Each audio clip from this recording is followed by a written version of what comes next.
تدبیر یعنی خونی ماتم، جیسے قمع زنی یا زنجیر یعنی چھریوں کا ماتم، جس کو کرنے سے جسم سے خون نکلتا ہے۔ یہ ہمارے دور کا سب سے کنٹروورشل مسئلہ بن چکا ہے اور اس کو لے کر مینلی دو ایکسٹریم گروپس سوسائٹی میں پائے جاتے ہیں۔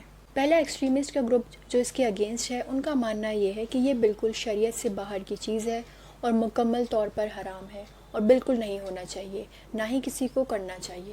اور دوسرا ایکسٹریمسٹ گروپ جو اس کو صحیح سمجھتا ہے، وہ اس حد تک چلا جاتا ہے کہ اس کے اگینسٹ کچھ بھی کہنے والے علماء اور مجتہدین اور عام انسانوں کو دشمنان عزاداری سمجھتے ہیں اور دشمنان عزا ہونے تک کا فتویٰ لگا دیتے ہیں۔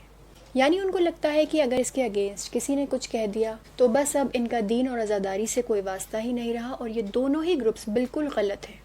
دین میں کبھی بھی آپ کو اتنا ایکسٹریم کسی بھی مسئلے میں نہیں ہونا چاہیے اور ہمیشہ صرف اپنے مرجع تقلید کے مسئلے پر عمل کرنا چاہیے، یعنی جو آپ کا مجتہد فتویٰ دے اس کو فالو کریں، نہ دوسروں کو نصیحت کریں اور نہ ہی کسی کو روکیں، بس آپ اپنا عمل درست کریں، وہی دین آپ سے ایکسپیکٹ کرتا ہے۔ اور آپ کے علم میں اضافے کے لیے آپ کو بتا دیں کہ تدبیر کو لے کر فقہا یعنی مجتہدین میں 6 نظریے پائے جاتے ہیں، یعنی اس مسئلے میں صرف حرام حلال نہیں بلکہ علماء کے 6 ڈفرینٹ اوپینینز ہیں۔ اسی لیے کہا گیا ہے کہ جو جس کی تقلید میں ہے وہ صرف اپنے مجتہد کے فتوے کے حساب سے عمل کرے اور دوسروں کے اوپر اپنے اوپینین کو نہ تھوپے یا مسلط کرے۔ علماء کی اوپینین بتانے سے پہلے آپ کو یہ بھی بتا دیں کہ تدبیر کے اصلاً حرام ہونے کا دنیا کا کوئی بھی مجتہد قائل نہیں ہے۔ اصلاً یعنی امام حسین کے غم میں جسم سے خون نکالنے کو کوئی بھی مجتہد حرام نہیں سمجھتا ہے۔ یہ عمل ہر کسی مجتہد کے نزدیک بالکل جائز عمل ہے، لیکن کچھ وجوہات یعنی کچھ ریزنز کی بنا پر کچھ علماء نے اس عمل کو حرام کہا ہے، لیکن کچھ جذباتی لوگ بنا کچھ جانے اور سمجھے علماء کی توہین کرتے ہیں اور ان کو حرام کا فتویٰ دینے کی بنا پر دشمنان عزاداری تک کہہ دیتے ہیں۔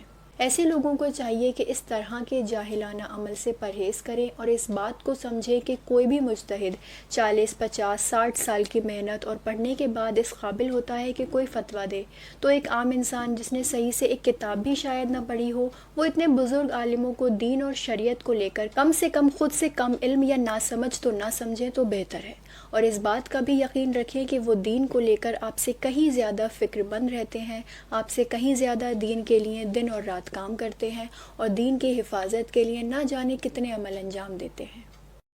خون کے ماتم کو لے کر علماء میں پائی جانے والی 6 ڈفرینٹ اوپینینز۔ پہلا علماء کا گروپ ہے جو عنوان ثانوی کے طور پر تدبیر کو حرام سمجھتے ہیں، یعنی کچھ وجہ ایسی پائی جاتی ہیں جن کی بنا پر اس کو حرام کہتے ہیں، اور اگر وہ وجہ موجود نہیں ہے تو پھر جائز سمجھتے ہیں۔ اس میں رہبر معظم آیت اللہ خامنائی اور آیت اللہ ناصر مکارم شیرازی شامل ہیں، اور اس پر حکم دے کر اس کو حرام قرار دیتے ہیں۔ دوسرا علماء کا گروپ ہے جو کہتے ہیں کہ کیونکہ یہ وجوہات پائی جاتی ہیں اسی لیے ہم فتوے کے بنا پر اس کو حرام قرار دیتے ہیں، یعنی وہ وجہ بھی ڈیفائن کر دیتے ہیں۔ تھرڈ گروپ ہے جو اس عمل کو مستحب سمجھتے ہیں، یعنی کہتے ہیں کہ اس کو کرنا ثواب ہے۔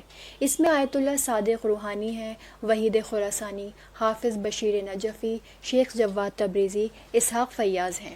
یہ وہ علماء ہیں جو کہتے ہیں کہ تدبیر جائز ہے اور اس میں ثواب بھی ملے گا، بس شرط یہ ہے کہ جسم کو زیادہ نقصان نہیں ہونا چاہیے۔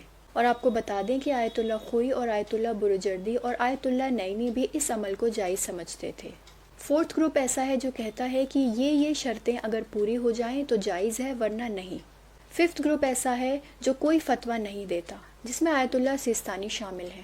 اور 6 گروپ کے علماء ایسے ہیں جن کے نزدیک تدبیر جائز تو ہے، لیکن یہ علماء ایک مشورہ دیتے ہیں کہ فی الحال کے موجودہ حالات میں تدبیر نہ کی جائے۔ اس گروپ میں آیت اللہ امام خمینی شامل تھے۔